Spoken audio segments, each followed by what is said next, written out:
Today's lesson is about scarcity, and here we have three brothers who all inherited $100,000 each from their uncle.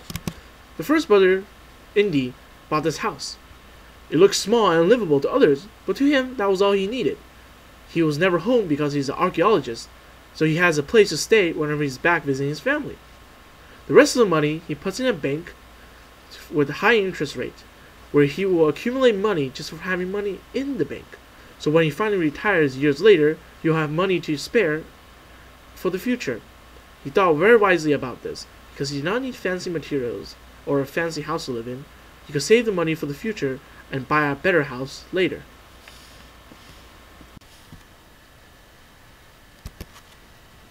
Here we have John.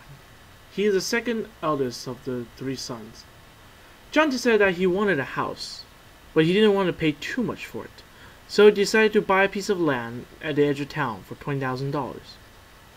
And then he bought the building materials for another $20,000. It wasn't a big house, but it was enough for him. He had rooms for himself, and maybe a friend or two, if he ever had company. He decided that he wanted to build the house himself, because hiring contractors would cost way too much money. And since he knew how to build a house to begin with, he thought, I can afford the time. John, in turn, sacrificed his time for the money he saved. Instead of spending another $30,000 on hiring contractors, John built the house himself. It might not be as good looking as others, but it was good enough for him. For a roof, however, he did not know how to put on, so thus he had to pay $5,000 for a professional. And then he spent $15,000 decorating the inside of his house. He wanted some nice stuff, but he didn't need the best stuff. John made the best decisions in terms that because he knew what he wanted and what he could afford. So he made compromise. He took what he can get and got what was the second best choice instead of getting the best choice. Because John understands scarcity. And that in this world there is a lack of materials. Thus, better materials has multiple uses and better looking cost more. But since he doesn't have unlimited funds of money, he couldn't afford it all. So, he got what he could with the money he had and worked with it. Being able to compromise is very important in our society because you cannot always have what you want. But you can always work around it. While you cannot get the second best, you can always get the second best. And you can always get the best in one thing and the second best in another. Depending on what you really need, you pick what you want.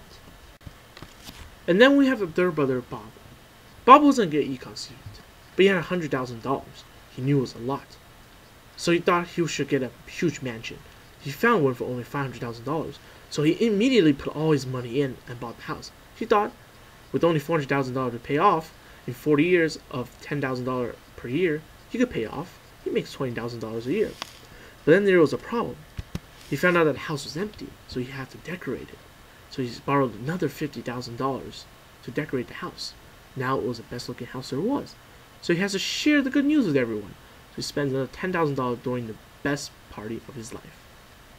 However, a month later, bills came, and Bob was in for a huge surprise. He thought about the interest when he bought the house, and the interest on all the loans he made. Because he did not have a job for a long period of time and was not high paying, his interest rate was extremely high. Just from his monthly payments, he could not afford the interest at all, not to mention the other payments to keep his house and all his stuff.